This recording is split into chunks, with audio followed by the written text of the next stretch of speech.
ಜೈ Bhim friends. ಈಗ 2 ಗಂಟೆ 10 ನಿಮಿಷ ಆಗಿದೆ. ಈಗ ಸದ್ಯಕ್ಕೆ ಒಂದು 10 ನಿಮಿಷಕ್ಕೆ ಮುಂಚೆ ಒಂದು ಇನ್ಸಿಡೆಂಟ್ ನಡೀತು ಇಲ್ಲಿ ಹೊಸಕೋಟೆಯಲ್ಲಿ ಮಾಲೂರು ರೋಡಲ್ಲಿ ನಿಸರ್ಗ ಲೇಔಟ್ ಗೇಟಲ್ಲಿ. ನಿಜಾಮ್ ಅನ್ನೋನು ಏನು ಮಾಡ್ತಾ ಇದ್ದಾನೆ, ಟೂಲ್ಸ್ಗಳು ತಗೊಂಡು ರೋಡಲ್ಲಿ ಬರೋ ಗಾಡಿಗಳನ್ನ ಬಯಾಗಿಸಿ ಏನೋ ದುಡ್ಡುಗಳು ವಸೂಲು ಮಾಡ್ತಾನೆ ಅಂತ ಕೇಳ್ಪಟ್ಟಿದ್ದೆ. ಅದು ಇವತ್ತು ನಾನು ಕಣ್ಣಾರ ನೋಡಿದೆ. ನಾನು ಸಡನ್ನಾಗಿ ಬಂದೆ, ಟಾಟಾ ಎಸಿಗೆ ಅಡ್ಡ ಹಾಕ್ಕೊಂಡು ಟೂಲ್ಸ್ ಹಿಡ್ಕೊಂಡು ಒಂದು 7-8 ಜನ ಹುಡುಗರು ಗಾಡಿ ಮೇಲೆ ಅಟ್ಯಾಕ್ ಮಾಡವ್ರೆ.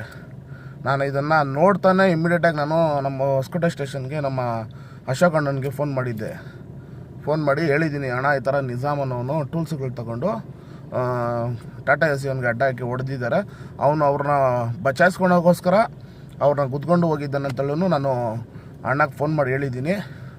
ದಯವಿಟ್ಟು ಈ ಶೇರ್ನ ಆದಷ್ಟು ಶೇರ್ ಮಾಡಿ. ನಮ್ಮ ಹೊಸಕೋಟೆ ತಾಲೂಕಲ್ಲಿ ಯಾವುದೇ ಥರ ಈ ಥರ ಘಟನೆಗಳು ನಡೀಬಾರ್ದು ಅಂತ ಹೇಳ್ಬಿಟ್ಟು ನಾನು ತುಂಬ ದಿವಸದಿಂದ ನಾನು ನೋಡ್ತಾ ಇದ್ದೀನಿ ಒಂದೊಂದಲ್ಲ ಅಂತ.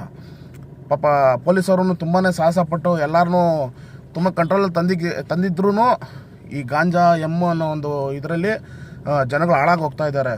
ಅವ್ನು ಗಾಂಜಾ ಎಮ್ಮು ಹೊಡೆಯೋದ್ರಿಂದನೇ ಈ ಥರ ತಲೆಗಳ ಮೈಂಡ್ ಚೇಂಜ್ ಆಗಿ ಮಾಡ್ದಿರೋದು ಕೆಲಸಗಳೆಲ್ಲ ಮಾಡಿಕೊಂಡು ಜನಗಳನ್ನ ತುಂಬಾ ತೊಂದರೆಗೆ ತಂದು ಇದು ಮಾಡ್ತಾ ಇದ್ದಾರೆ. ದಯವಿಟ್ಟು ಇದು ನಮ್ಮ ಹೊಸಕೋಟೆ ಪೊಲೀಸರು ಇನ್ನೂ ಸ್ವಲ್ಪ ಸ್ಟ್ರಿಕ್ಟಾಗಿ ತಗೊಂಡು ಯಾವುದೇ ಒಂದು ಫೋನ್ ಬಂದ್ರೂ ಅದ್ರ ಮುಖಾಂತರ ಹೋಗಿ ಅವ್ನು ಏನಕ್ಕೋಸ್ಕರ ಆ ಥರ ಮಾಡ್ದಂತ ಒಂದು ಸತಿ ಕರ್ಕೊಂಬ ಸ್ಟೇಷನಲ್ಲಿ ತನಿಖೆ ಮಾಡಿಬಿಟ್ರೆ ನಾಳೆ ದಿವಸ ಈ ಥರ ಆಗಲ್ಲ ಅಂತ ನನ್ನ ಮನಸ್ಸಲ್ಲಿರೋದು ಅನಿಸಿಕೆ. ಓಕೆನಾ? ಜೈ ಭೀಮ್, ಜೈ ಭಾರತ್, ಜೈ ಸಂವಿಧಾನ್, ಜೈ ಭೀಮ್ ಆರ್ಮಿ.